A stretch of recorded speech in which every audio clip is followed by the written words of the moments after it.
ponga para cada caso.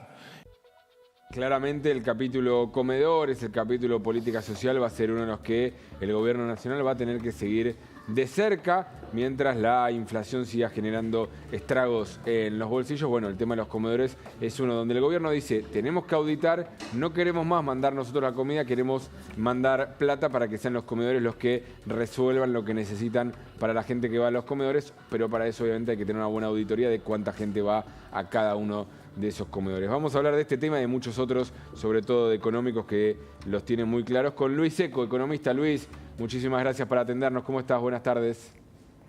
Hola, ¿qué tal? Muchas gracias por comunicarte conmigo. Quiero preguntarte sobre este tema en particular, ¿cómo ves el tema social, sobre todo con el impacto que tiene el aumento de los alimentos, ¿no? Fuertemente en la inflación? Mira, en términos generales, primero me gustaría decirte que no hay nada más progresista en la Argentina de hoy que bajar la inflación. La lucha, cuando uno dice la cuestión social, me parece que en Argentina ha sido un excelente laboratorio que demuestra que no hay plan social, política social que compense los desaguisados y las consecuencias negativas de malas políticas económicas. Así que lo primero es bajar la inflación.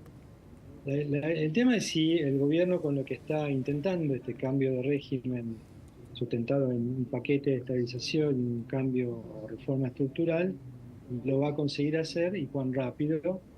Yo creo que la mayoría de los argentinos sabía que había una etapa de sinceramiento que iba a ser dolorosa, que es la que estamos transitando, y que después podría venir una etapa un poco más así de respirar profundo y decir, bueno, ya pasó lo peor.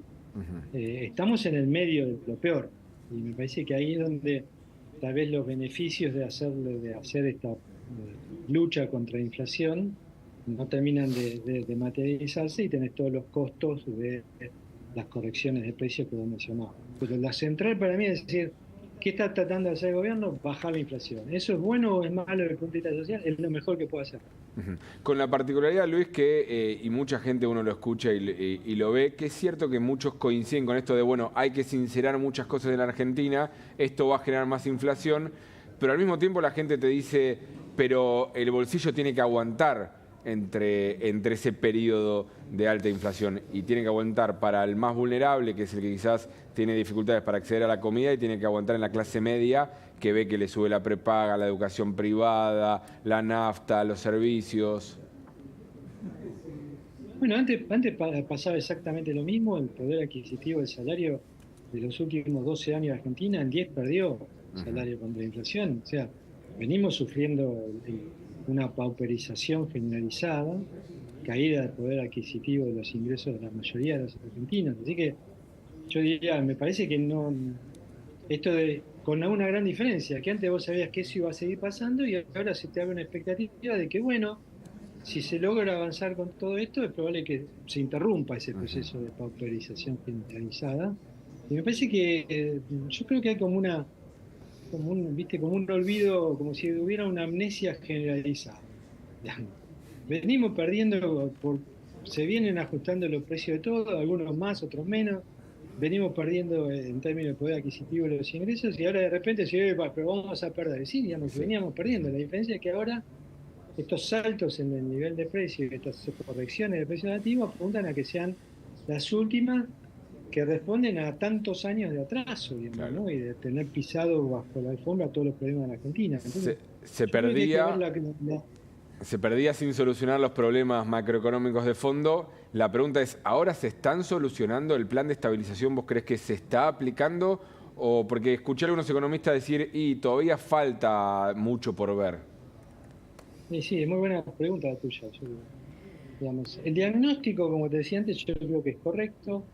El diseño del programa me parece que era correcto, pero falta la etapa de la implementación, ¿no? En la cancha se ven los pingos, se Sí. dice, ¿no? Entonces, es un programa que todavía no fue implementado, que tiene muchos contratiempos legislativos y judiciales, que tiene otro contratiempo que tal vez no sean culpa de esas trabas o obstáculos, sino que tienen que ver con la implementación misma. Por ejemplo, estamos en febrero y todavía no hubo corrección de las tarifas.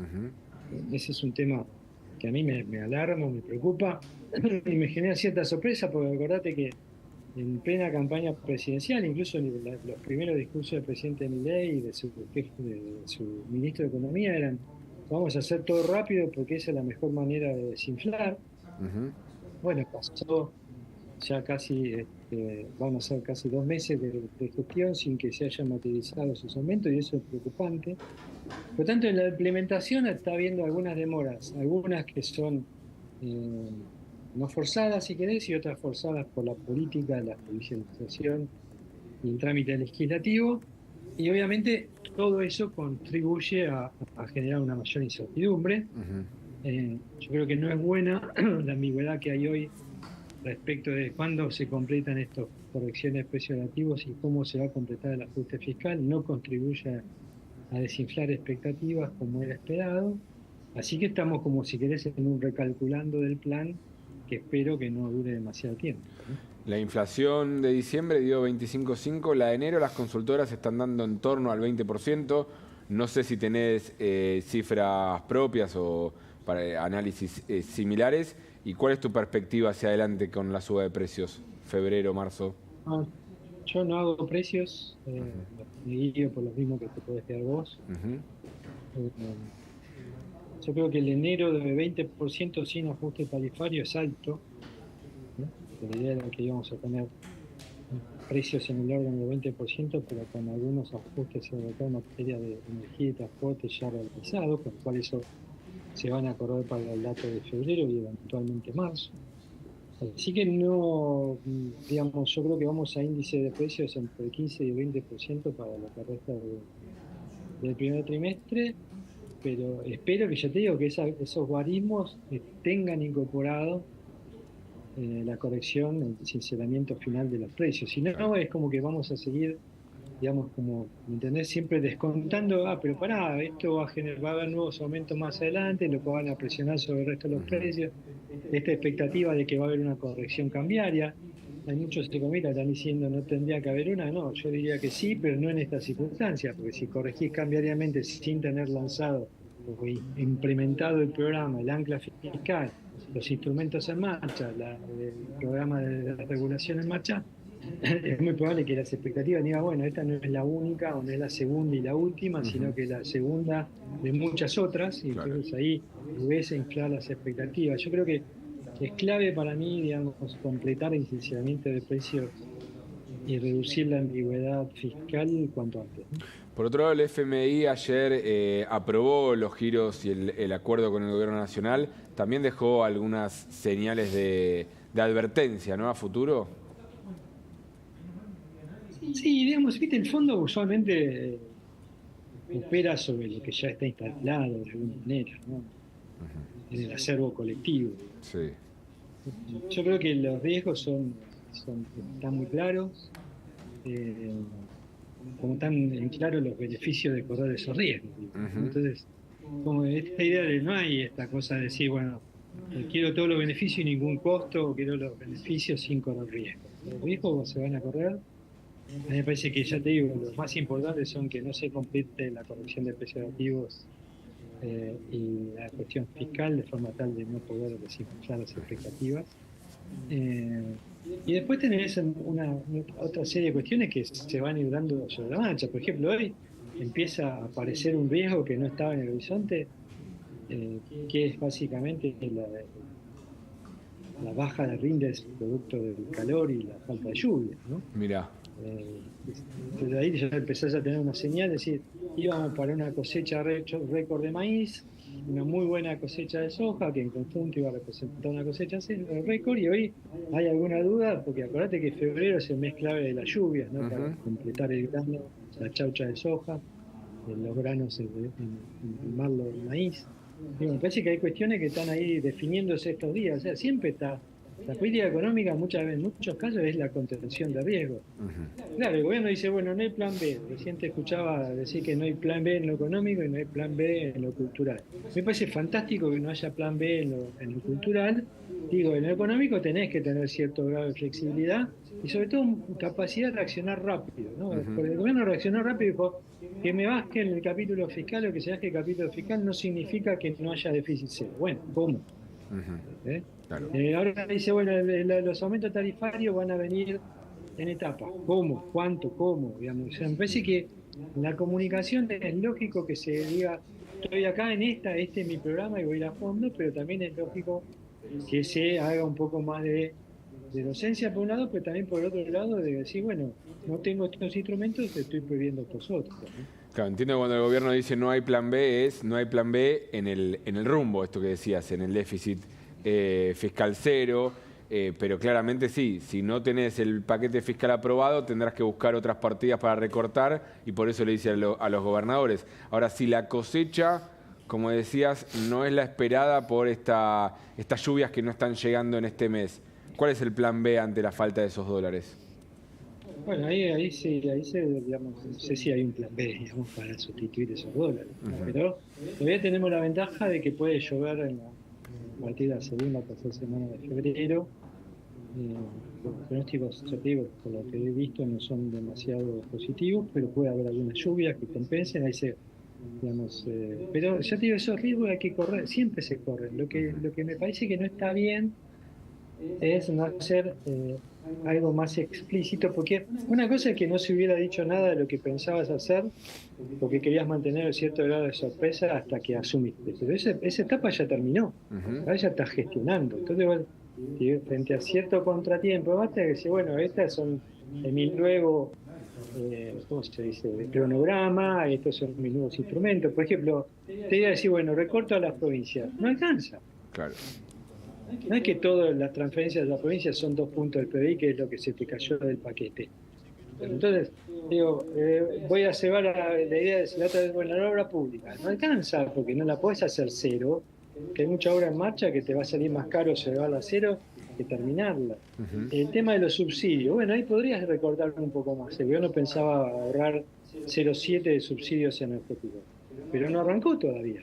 Porque cuanto más, o bien dice, bueno, va a tener que aumentar mucho más, digamos, o reducir mucho más los subsidios, aumentar mucho más la tarifa, porque está arrancando más tarde, y eso tampoco lo dice. Entonces digo, me parece que hace falta rever ese paquete de emergencia original, que mande, como hizo en su momento, un Excel, una tabla con cómo se llegaba al déficit cero. Necesitamos la tabla 1, con la tabla asterisco corregida de cómo se llega al déficit cero. Claro. Y lo mismo con el tema tarifario. Me parece que esas son dos urgencias que no deberían demorarse mucho. Ayer lo escuchaba a Ricardo López Murphy hablando de la necesidad de presentar el nuevo presupuesto. Yo creo que eso sería algo bueno, pero de nuevo, vos decís, bueno, ¿para qué vas a presentar un presupuesto si después te lo van a limar y te lo van a enmerilar, te lo van a dejar raquítico o no te lo van a aprobar? Entonces, digo, pero la idea me parece que tiene que ver con esta necesidad. Por ahí es un defecto de la profesión, de querer saber el cómo. Y en el cómo está muchas veces en los detalles está la cola del diablo. Me interesa tu mirada también como economista de lo que está pasando en el Congreso, porque recién decías, hay que ver el presupuesto, si mandas el presupuesto te lo pueden terminar limando. Desde economista, ¿cómo estás viendo el debate que se está dando en la ley Ómnibus y qué impacto puede tener en la economía su aprobación o su no aprobación? Mira, por un lado me parece que el debate es sanísimo. Nosotros Argentina, vos escuchás las cosas que se debaten, eran impensadas hace un tiempo en Argentina. O sea, la batalla, esto que se llama batalla cultural, yo creo que cambió definitivamente el eje del debate en la sociedad argentina, y eso es extremadamente positivo. Obviamente, me parece que se comete un error enorme de parte de la oposición y los que no están a favor de la aprobación de estas iniciativas, de creer que esto no es necesario ni urgente, ¿no? Eso me parece que es un error enorme. Por eso te decía, yo creo que en parte lo que no se instaló de manera acabada es que el programa es un todo. Vos no es que podés estabilizar por un lado y por otro lado vienen las reformas. No hay que estabilización duradera sin las reformas, las dos cosas son juntas. Yo te iba a decir, bueno, pero no entendemos la necesidad o la urgencia de... No, es tan impostergable una cosa como la otra. Me parece que ahí es donde no se limó demasiado bien la comunicación y no se hizo la docencia necesaria para entender que todos los argentinos, no solo la clase dirigente o los políticos que están con algún cargo, ya sea territorial o en el Parlamento, sino en general de decir, miren que es un combo que involucra las dos cosas, ¿no? ¿Viste? Es como cuando decís, quiero esto pero no quiero lo otro y te sale más caro. Sí. Bueno, eso es lo que pasa acá. Digamos. Pero ¿y qué es lo que estás viendo sin el paquete fiscal que fue corrido? ¿Qué es lo que estás viendo de importante desde lo económico de esta ley ómnibus? Porque en eso estoy de acuerdo con vos que quizás faltó docencia y mucha gente sabe que es la ley ómnibus, pero no entiende el detalle. No, yo creo que digamos ahí hay una gran cantidad de iniciativas que hacen a la regulación del mercado clave, que lamentablemente en algunos casos se están limando, regulando. El régimen para grandes inversiones a mí me parece que es una cosa muy positiva. Lamentablemente se sacó, ya se anunció que se saca el capítulo que sugería a las provincias acompañar en la estabilidad fiscal, digamos, a esas grandes inversiones. O sea, las provincias lograron sacar un artículo clave dentro del régimen. La libertad de precios de hidrocarburos y toda la parte que hace a la ley de hidrocarburos también me gusta mucho, no sé cuánto irá a quedar, porque ahí se promete que va a haber mucha discusión a nivel del articulado por artículo. La delegación de facultades, yo en general, ahí te hago un mea culpa si querés. Yo me acuerdo de una discusión que tuve, yo arranqué trabajando esto con Miguel Ángel Broda, y me acuerdo que en los años 90 defendimos bastante la delegación de facultades. En aquellos momentos se llamaba, ¿te acordás? La ley de emergencia económica, Sí. la reforma del Estado, ¿verdad? Claro, y después cuando cambió el signo, la orientación de la política, a partir del 2002-2003, estábamos en los medios que nos dijimos, bueno, pero ahora estamos en contra porque no nos gusta. Antes estábamos a favor porque nos gustaba y ahora estamos en contra porque no nos gusta.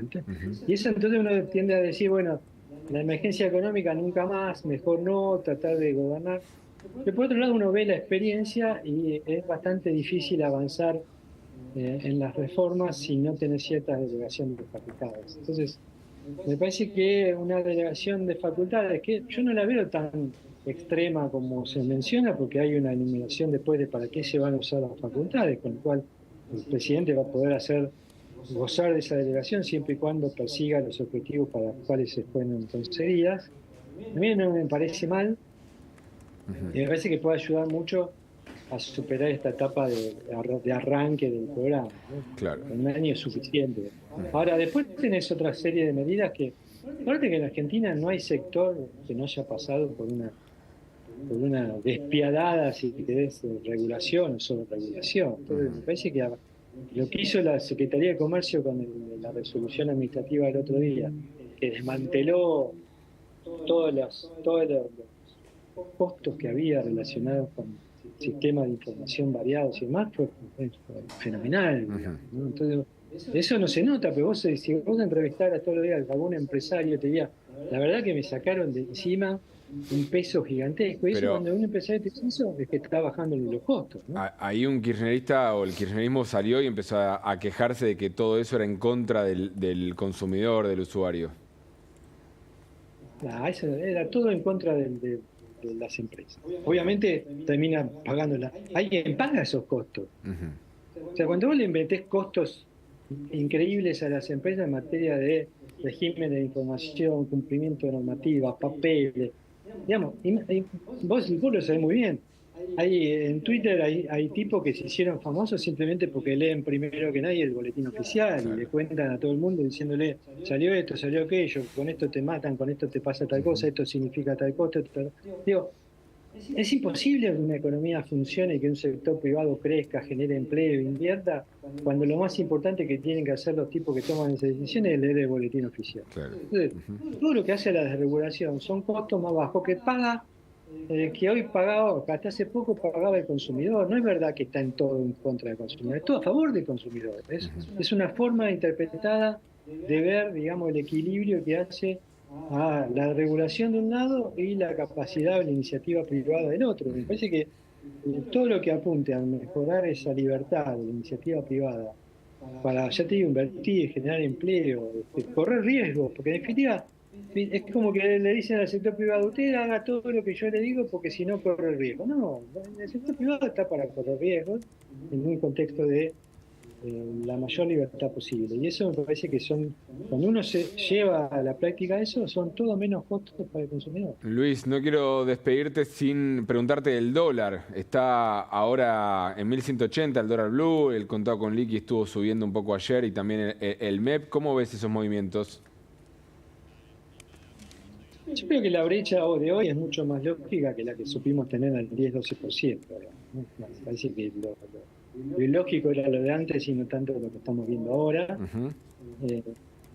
Mi sensación es que, ya te digo, con las tasas de inflación que ya estamos viendo, más las previstas, el 2% de corrección cambiaria mensual se queda corto y entonces hay una idea generalizada de que va a haber una nueva corrección cambiaria. Yo diría que esa corrección cambiaria, como te decía antes, tiene que estar, o llevarse a la práctica, con el programa ya implementado, digamos, con su diseño más definitivo, en marcha. Pero evidentemente el mercado se va acomodando un poco a esa situación, ¿no? ¿Pero vos ves el dólar con inestabilidad en las próximas semanas o encontró en ese 1200, 1300 un lugar de comodidad? No, yo creo que está en un nivel relativamente cómodo. Obviamente va a depender mucho de cómo sigue el trámite legislativo, porque ahora estamos viendo los obstáculos en la Cámara de Diputados. Después el Senado es como arranca otra película nueva, de final incierto, digamos. No es que arranca la segunda temporada de una serie que sabes más o menos cómo va a terminar porque se va a hacer la tercera temporada. Entonces acá entramos en una serie de incertidumbre, en un periodo de incertidumbre alto, que hace a la implementación de este programa de cambio de régimen, de este programa integral de cambio de régimen, donde por ahí alguna pata le queda un poco corta. Entonces me parece que hay riesgo de que los mercados se vuelvan un poco más volátiles, pero me parece que esos niveles de 1200, 1300 son los que deberían de prevalecer en un contexto en el cual la inflación siga el curso que está previsto, ¿no? Claro. Luis, un placer, como siempre, escucharte. Te exprimimos con tus conocimientos hoy. Hasta pronto. Gracias. Y vamos a ver un poco el Congreso.